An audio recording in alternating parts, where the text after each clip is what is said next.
வணக்கம். வாழ்க வளமுடன். மூவிரு முகங்கள் போற்றி முகம்பொழி கருணை போற்றி ஏவரும் துதிக்க நின்ற ஈராறு தோல் போற்றி காஞ்சி மாவடு வைகும் செவ்வேல் மலரடி போற்றி அண்ணான் சேவலும் மயிலும் போற்றி திருக்கைவேல் போற்றி போற்றி வெற்றிவேல் முருகனுக்கு அரோகரா. இது ஒரு நல்ல வீடியோ பதிவா இருக்கும். இது பிரபஞ்ச குறிப்பு. இதுதான் இன்னைக்கு நம்ம பார்க்க போற தலைப்பு. நம்ம தலைப்புக்கு போறதுக்கு முன்னாடி வழக்கமா என்னுடைய பையனுடைய வாய்ஸ்ல திருப்பாவை நம்ம கேட்டுக்கிட்டு வரோம்.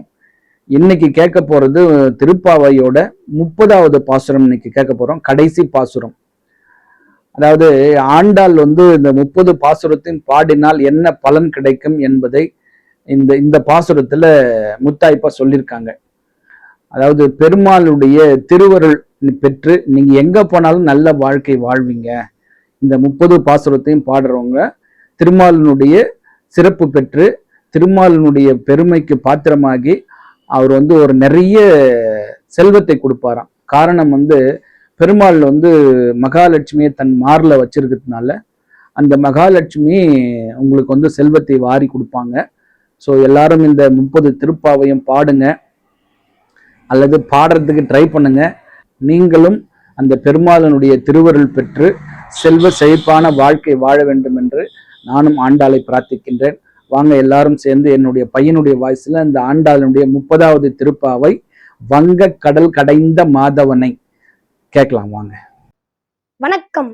ஸ்ரீமத்திய விஷ்ணு சித்தாரிய மனோநந்தன ஏதவே நந்தநந்தன சுந்தரியை கோதாய நித்தியமங்கலம். ஆண்டாள் அருளி செய்த திருப்பாவை 30வது பாசுரம்.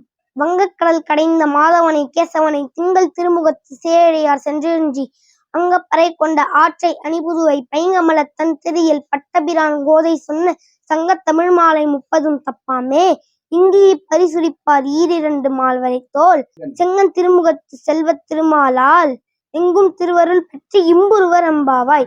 ஆடி ஆடி அகம் கரைந்து இசை பாடி பாடி கண்ணீர் மல்லிகை எங்கும் நாடி நாடி நரசிங்கா என்று வாடி வாடும் இவ்வாறுதலே. எல்லா புகழும் ஆண்டாளுக்கே. நரசிம்மன் திருவடிகளே சரணம். வணக்கம். ஸோ ரொம்ப அற்புதமான பாசுரம்.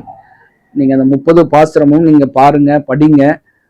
அந்த ஆண்டாளினுடைய அருளால பெருமாளினுடைய திருவருள் நிச்சயமா உங்களுக்கும் உண்டு. அடுத்து நம்ம தலைப்புக்கு வந்துடலாம். என்ன அப்படின்னா, என்னுடைய சொந்த வேலையாக குடும்பத்தோடு சென்ற வாரம் சாத்தனூர் போயிருந்தேன். சாத்தனூர் போயிட்டு அந்த என்னுடைய சொந்த வேலையெல்லாம் முடிச்சுட்டு அப்புறம் பக்கத்துல வந்துட்டோம், டேம் போயிட்டு வரலாம் அப்படின்னு சொல்லிட்டு அந்த சாத்தனூர் டேம் போனோம். நாங்கள் போகும்போது இருக்கும் ஒரு 2 மணி இருக்கும்னு நினைக்கிறேன். 2 மணிக்கு போயிட்டோம். வழக்கமாக நம்ம டேமுக்கு போனோம்னா முதல்ல அந்த 9 கண் மதகு பார்த்துட்டு அது அப்படியே நேராக மேலே போயிட்டு மேலே தண்ணியை பார்த்துட்டு அப்புறம் கீழே வந்துடுவோம். அதுக்கு அந்தாண்ட ஒரு 11 கண் மதகு கொண்ட ஒரு டேம் இருக்கு. ஒரு செட்டப் அங்கே இருக்கு. அது 2 தான் பார்த்துருக்குறோம் இது வரைக்கும். ஆனால் இந்த முறை அந்த 2வது 11 மதகையும் தாண்டி மீண்டும் ஒரு 11 மதகு கொண்ட அணை அந்த பக்கம் ஒன்று இருக்கு. அதை இவ்வளோ நாள் பார்க்கல. இதை இந்த முறை நம்ம பார்த்தோம். எப்படி பார்த்தோம்னா, என் பையன் கூகுளில் சர்ச் பண்ணி அந்த பக்கம் ஒரு டேம் இருக்கு, அதையும் போய் பார்க்கலாம் அப்படின்னு சொன்னதுனால அந்த பக்கம் போய் பார்த்துட்டு ரொம்ப அற்புதமா இருக்கு அங்கேருந்து பார்க்கும்பொழுது. ஆனால் மக்கள் யாரும் அந்த பக்கம் போறதில்லை. தெரியாததுனால என்னன்னு தெரியல, அந்த பக்கம் போகிறதில்ல. இந்த முறை நாங்கள் போய் அதை பார்த்துட்டு வந்தோம். நீங்களும் நீங்கள் அந்த சாத்தனூர் டேம் போனீங்கன்னா அந்த 2வது மதகையும் தாண்டி நீங்கள் உள்ளே போங்க.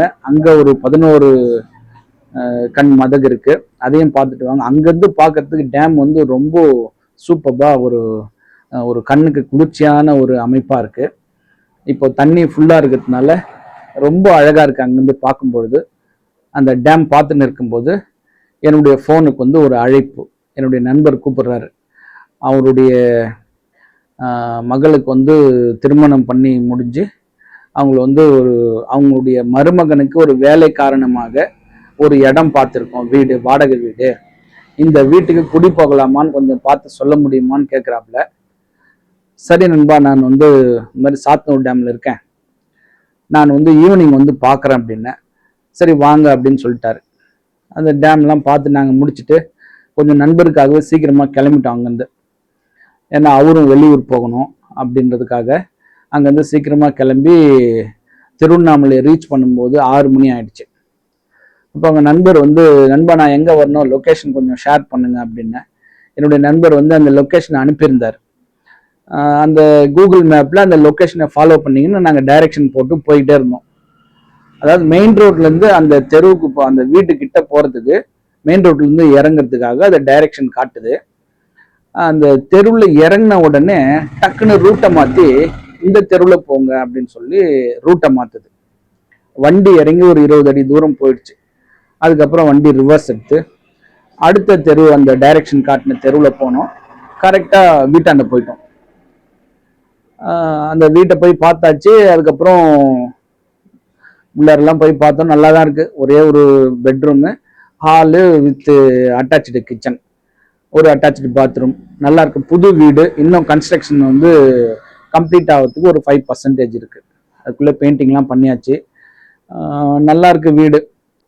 ஆனால் நான் என் நண்பர்கிட்ட சொல்லியிருந்தேன், முதல்ல சொல்லியிருந்தேன், நீங்கள் வீடு பார்க்குற மாதிரி இருந்தால் வடக்கு கிழக்கு காலி இடம் இருக்கிற மாதிரி பாருங்க அப்படின்னு சொல்லியிருந்தேன். ஆனால் நண்பர் என்ன பண்ணாரு, அந்த வீடு சொல்லும்போது எனக்கு மேற்க பார்த்த வீடு நண்பா அப்படின்னாரு. சரி ஓகே நான் பார்க்குறேன்னு சொல்லிட்டேன். அங்கே போனால் அந்த வீடு கிழக்கு பார்த்த வீடு. வடக்கு பக்கம் சுத்தமாக காலி இடமே இல்லை. 2 வீட்டையும் ஒட்டி இவங்க செவர் போட்டு வச்சுருக்காங்க. சரி இருந்தாலும் பரவாயில்லன்னு சொல்லி அங்கே குடி போகலான்னு பார்த்தா ஒரு அக்னி தெருக்குத்து, தப்பான தெருக்குத்து அந்த வீட்டுக்கு. எக்ஸாக்ட் அக்னி. ஸோ இது என் நண்பருக்கு தெரியாது. அவருக்கு ஒரு 2 வீடு கட்டி கொடுத்துருக்குறோம், எல்லாத்தையும் அவருக்கு சொல்லியிருக்கிறோம். ஆனால் அவர் அதெல்லாம் மறந்துடுவார் அப்பப்போ. ஸோ ஒரு அக்னி தெருக்குத்து. நான் போயிட்டு பார்த்துட்டு அந்த வீட்டை விட்டு வெளியில் நண்பரை கூப்பிட்டு, நண்பா இது வடக்கு பக்கம் இடம் இல்லை, இருந்தாலும் இந்த வீட்டில் நீங்கள் அதுக்கப்புறம் வேற ஒரு வீடு கூட பார்க்கலாம். ஆனால் தெருக்குத்து சரியில்லாத தெருக்குத்தா இருக்கு, அதனால இந்த வீடு வேண்டாம், வேற எங்கன்னா வீடு பாருங்கன்னு சொன்னேன். சரி ஓகே நண்பர் நம்ம என்ன சொன்னாலும் கேட்பார். அதை சரி நண்பா நான் வேற வீடு பார்க்குறேன், பார்த்துட்டு சொல்கிறேன் அப்படின்னாரு. அதுக்கப்புறம் நம்ம கிளம்பி வந்துட்டோம். சரி இதுக்கும் இந்த பிரபஞ்ச குறிப்புக்கும் என்ன சம்பந்தம்னு நீங்கள் கேட்டிங்கன்னா, அங்கே தான் நம்ம அந்த பிரபஞ்சத்தினுடைய சமீட்சையெல்லாம் புரிஞ்சு நம்ம அதை நடந்தோம்னா நம்ம வெற்றியாளர் ஆகும். இப்போ கூகுள் மேப்பில் டைரக்ஷன் கரெக்டாக காட்டிட்டு போன மேப்பு, அந்த தெருவில் நாங்கள் வண்டியை திருப்பின உடனே அதை டைரக்ஷனை மாற்றுது. நீங்கள் இதில் போகாதீங்க, இந்த பக்கம் போங்கன்னு சொல்லி. அந்த காரணம் என்னன்னா, அந்த தெருவில் போயிருந்தா நேராக அந்த வீட்டுக்கு போயிருக்க முடியாது. அது ஒரு டெட் எண்டு. அதுக்கப்புறம் கொஞ்சம் காலி இடம் இருந்து அதுக்கு பின்னாடி தான் அந்த வீடு இருக்கு. ஸோ கூகுள் மேப் என்ன பண்ணுச்சு, நாங்கள் போகிறோம் கரெக்டாக, ஆனால் முதல்ல காட்டினது அந்த வழி தான். அது இறங்கின உடனே திரும்ப ரைட் சைடில் போங்க அப்படின்னு சொல்லி அந்த வாய்ஸ் மெசேஜில் டைரக்ஷனும் மாறி போச்சு. ஸோ இதுதான் இறைவன் கொடுக்கக்கூடிய அந்த பிரபஞ்ச சமீட்சை. நீங்கள் போகக்கூடியது இது இல்லை, அந்த வீடு சரியில்லாத வீடு, நீங்கள் வேற வீட்டுக்கு போங்கன்றத சொல்லாமல் இந்த பிரபஞ்சம் சொல்லியிருக்கு. ஸோ இதுதான் அந்த நண்பருக்கு சொன்னோம். அது தப்பான தெருக்குத்தா இருக்கு, வேண்டாம் அப்படின்னு சொல்லி. நண்பரும் ஒத்துக்கிட்டார். நான் அப்புறம் வெளியில் சொன்னேன், நண்பா எனக்கு முதல்ல ரிசல்ட் தெரியும், நடந்தது இது, அதனால இயற்கையை இந்த பிரபஞ்சம் பொய் சொல்லாது, நீங்கள் வேற வீட்டுக்கு போயிடுங்க அப்படின்னா. சரி ஓகே அப்படின்னு சொல்லி நண்பரும் சொல்லிட்டாரு. அதுக்கப்புறம் நம்ம வீட்டுக்கு அந்த ஒர்க்கை முடிச்சுட்டு வந்துட்டோம். ஸோ ஒவ்வொரு நிமிஷமும் நொடி துல்லியமாக இந்த பிரபஞ்சம் நமக்கு அடுத்து என்ன நடக்க போகுதுன்னு சொல்லிக்கிட்டே இருக்கு. அதை நம்ம கரெக்டாக பிடிச்சி நம்ம போனோம்னா எல்லாருமே வாழ்க்கையில் ஜெயிக்கலாம்.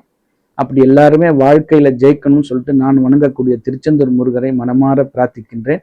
இந்த அற்புதமான தகவலை கொடுக்க உதவி இந்த பிரபஞ்சத்திற்கு என் மனமார்ந்த நன்றி. மீண்டும் ஒரு வாஸ்து தகவலோடு ஒரு நல்ல ஆன்மீக தகவலுடன் உங்களை சந்திக்கின்றேன். 6 தடந்தோல் வாழ்க, 6 முகம் வாழ்க, வெப்பை கூறுசை தனிவேல் வாழ்க, குக்குடம் வாழ்க, செவ்வேல் ஏறிய மஞ்சை வாழ்க, யானை தன் அணங்கு வாழ்க, மாறிலா வள்ளி வாழ்க, வாழ்க சீர் அடியார் எல்லாம், வெற்றிவேல் முருகனுக்கு அரோகரா. வணக்கம். வாழ்க வளமுடன், எல்லாம் செயல்கூடும்.